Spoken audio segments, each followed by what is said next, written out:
Hi students, I'm Shivani, your English teacher, and today we are going to study foreign words. Foreign words आपका बहुत important topic है CUET के लिए. लिख के ये आपसे पूछा जाएगा. So you have to practice these words.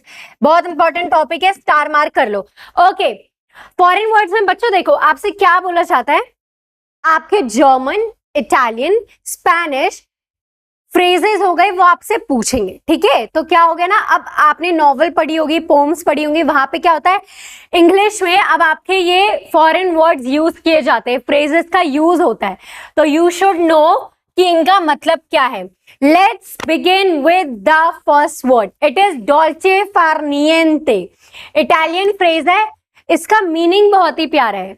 क्या मीनिंग है? The sweetness of doing nothing, the art of doing nothing, idling satisfaction. मतलब कुछ ना करने की आर्ट. यहाँ पे लेजी इसका मतलब नहीं है. ठीक है, so do not consider lazy as its meaning.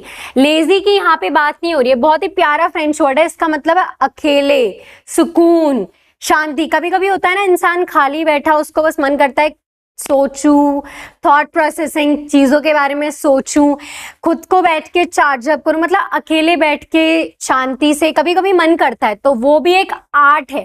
ठीक है, जब आपको बहुत ज्यादा स्ट्रेस हो, जब आपको लगता है यार कभी मुझे खुद के साथ भी टाइम बिता लेना चाहिए, तो ये उसके बारे में बात हो रही है. नेक्स्ट है आपका क्वेसेरा सेरा. Whatever will be. बहुत इजी मीनिंग है, जो होगा वो होकर ही रहेगा, मतलब जो होना होगा वो होगा. थर्ड इज लीव फॉर्मेज. चीज को कहते हैं लीव फॉर्मेज. ठीक है, नेक्स्ट वर्ड है आपका कुटूरियर. इसका मतलब क्या है कि अ पर्सन और कंपनी दैट सेल्स और मेक एक्सपेंसिव फैशनेबल क्लोथिंग.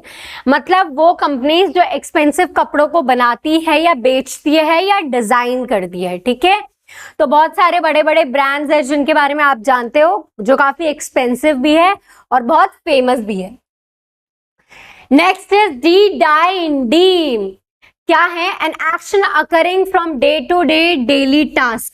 मतलब आपकी जो डेली एक्टिविटीज होती हैं, यहाँ पे उनकी बात की गई है, जो आप डे टू डे लाइफ में करते हो. कौन सी चीज है जो आप डे टू डे लाइफ में करते हो? देखो खाना, उठना, सोना, ब्रश करना, खेलना, पढ़ना, ये आपकी डे टू डे एक्टिविटीज है. कि मतलब हमारी जो दिन की ऐसे साइकिल चलती है, उठो, ब्रश करो, नहाओ धो, फ्रेश हो, काम पे जाओ, काम करो, घर आओ, खाना खाओ. तो ये चीजें हम क्या करते हैं? डेली बेसिस पे करते हैं. ठीक है, तो इसलिए इसको कहते हैं डी डाई डीम. ठीक है, नेक्स्ट है आपका लिंगुआ फ्रांका. ये एक इटालियन वर्ड है. इसका मतलब है a common language used by people living in one area. मतलब किसी एक पर्टिकुलर एरिया में जब लोग रहते हैं तो एक कॉमन लैंग्वेज बोलते हैं. ठीक है, तो उस कॉमन लैंग्वेज को कहते हैं लिंगुआ फ्रांका. देखो इससे ही समझ जाओ, ये जो लिखा है ना लिंगुआ, लिंगुआ से हो गया आपका लिंग्विस्टिक्स. देखो बच्चों, यहाँ पे ना आपको दिमाग अपना कैसे यूज करना है. You have to know, you should know. देखो सबसे पहले तो स्टूडेंट्स आप ये ध्यान में रखो कि कौन सा वर्ड कहाँ कनेक्ट हो रहा है. ठीक है, तो देखो बच्चों, लिंगुआ, आप लिंगुआ से समझ जाओ लिंग्विस्टिक्स की बात हो रही है. ठीक है, तो ये बहुत ही आपको अपना दिमाग यूज करके अच्छा एक आपको कैच कर लेना है कि लिंगुआ की बात हो रही है. ठीक है, तो लिंगुआ से आपका क्या है स्टूडेंट्स? लिंग्विस्टिक. तो स्टूडेंट्स यहाँ पे आपको देखना है लिंग्विस्टिक्स का मतलब क्या होता है? लैंग्वेज. आप पढ़ते हो ना, कुछ कुछ लोग लिंग्विस्टिक्स पढ़ते हैं. ठीक है, तो लिंग्विस्टिक भी एक सब्जेक्ट है. ठीक है, लिंग्विस्टिक का मतलब क्या है? लिंग्विस्टिक है लैंग्वेज. क्या है? लिंग्विस्टिक क्या है? लैंग्वेज. ठीक है, तो लिंगुआ से है लिंग्विस्टिक, तो लिंग्विस्टिक है लैंग्वेज. ठीक है, तो इससे मतलब लिंगुआ फ्रांका मतलब समझ जाओ कि एक कॉमन नेटिव लैंग्वेज जो लोग बोलते हैं. ठीक है, उसके लिए बोला गया है लिंगुआ. नेक्स्ट इज डेजा वू. डेजा वू एक बहुत फेमस गाना है बाय एन अमेरिकन सिंगर. ठीक है, तो लिरिक्स है डू यू गेट डेजा वू.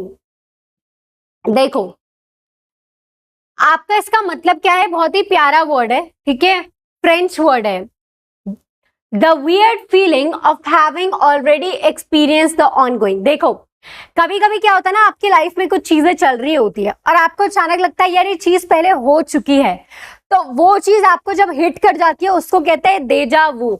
मतलब कोई चीज आपके साथ हो चुकी है बट आप उसको फिर से एक्सपीरियंस कर रहे हो, अभी जो चीज चल रही है उसके साथ आपको चीज फिर से एक्सपीरियंस है, उसे कहते हैं देजा वू। ठीक है, तो हमारा नेक्स्ट वर्ड है, ओके हमारा नेक्स्ट वर्ड क्या है स्टूडेंट्स? हमारा नेक्स्ट वर्ड है dolce vita. It means a life of luxury and pleasure. मतलब एक बहुत आराम की जिंदगी, बहुत प्यारी जिंदगी जिसमें सारे ऐशो आराम हो, तो उसको कहते हैं life of luxury and pleasure. Okay, next word है हमारा croissant। तो हमारे फ्रेंच है, इसका मतलब है फ्लेकी क्रिसेंट शेप रोल और पेस्ट्री। आपने पफ पेस्ट्री खाई होगी, स्टारबक्स में चले जाओ, पेस्ट्री शॉप में चले जाओ, croissant आपको मिल जाता है। ठीक है, तो croissant आपका जो है एक फ्रेंच पेस्ट्री के लिए बोला जाता है croissant। तो आपका croissant होता है पफ पेस्ट्री। नेक्स्ट है आपका डेलिकेटेसन। डेलिकेटेसन इसका मतलब क्या है? A shop where you can find ready to eat products such as cooked meat and salads. ठीक है, आजकल ना रेडी टू ईट का कल्चर बहुत ज्यादा है। ठीक है, तो कन्वीनियंस स्टोर हो गए, मोस्टली कोरिया में इसका कल्चर ज्यादा है। तो आपको फटाफट खाना गर्म करो और आपके सामने खाना रेडी है। रेडी टू ईट आपकी कितनी सारी चीजें मिलती है आजकल मार्केट में। ठीक है, तो इसलिए उस खाने को कहा है कि जो रेडी टू ईट खाना होता है उसको कहते हैं डेलिकेटेसन। ये एक जर्मन वर्ड है। ठीक है, तो आज हमारे सारे फॉरेन वर्ड यहाँ पे आज के लिए खत्म होते हैं। Now I will come with another session of foreign words. Till then, what you have to do? आपको पता है, you have to practice some new words. ठीक है, तो फॉरेन वर्ड्स भी आपका इंपॉर्टेंट टॉपिक है, मार्क कर लो इसको। तो आप प्रैक्टिस जरूर कर लो, याद करो, लर्न करो और चीजों को दिमाग में बिठाओ। ठीक है, now we'll begin with another session in the next video. Thank you so much.